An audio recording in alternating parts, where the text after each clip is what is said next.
大家好，我是小青。只用一个土豆就能做西餐厅的招牌美食，蒜香浓郁，比面条好吃，造型和蘑菇一样，成本还不到3块钱，做法简单，家里人都非常爱吃。首先准备一个土豆，挖去外皮，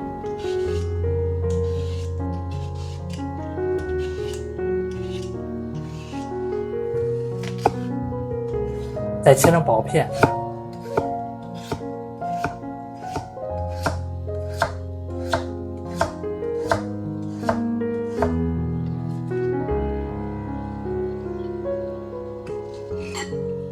放入蒸锅蒸10分钟，土豆蒸熟倒入大碗里，再压成土豆泥。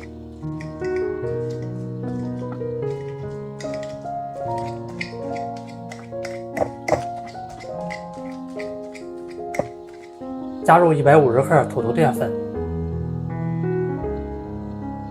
先来搅拌一下。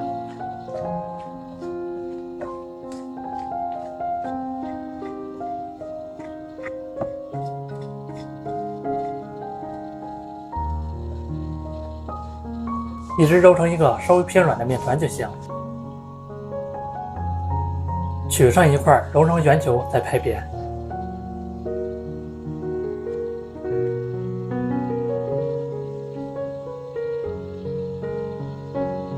用一个酒瓶在面团上压一下。我每天都会分享一道家常美食食谱，感谢您在影片下方为我点赞及订阅支持一下，非常感谢您。这样做出来的造型和蘑菇一样，非常好看。锅里加水，水烧开放入饼皮，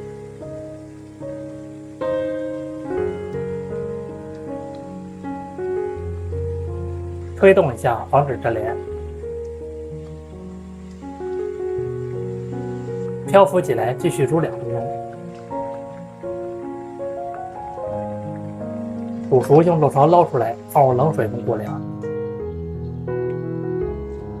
准备2瓣大蒜压一下，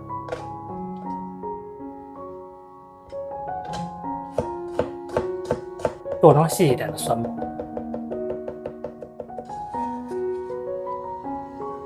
小葱来一把，切成葱花，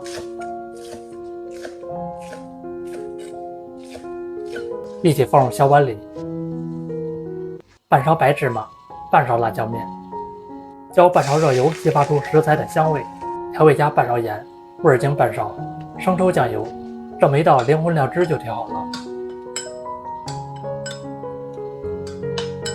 用凉的土豆饼放入大碗里，再浇入2只，搅拌一下，让调料都包裹上薄薄的一层。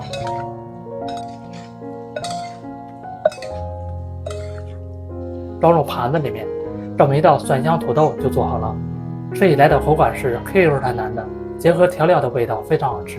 我感觉这样做比西餐厅的还好吃，做法简单，成本还便宜，非常的 nice。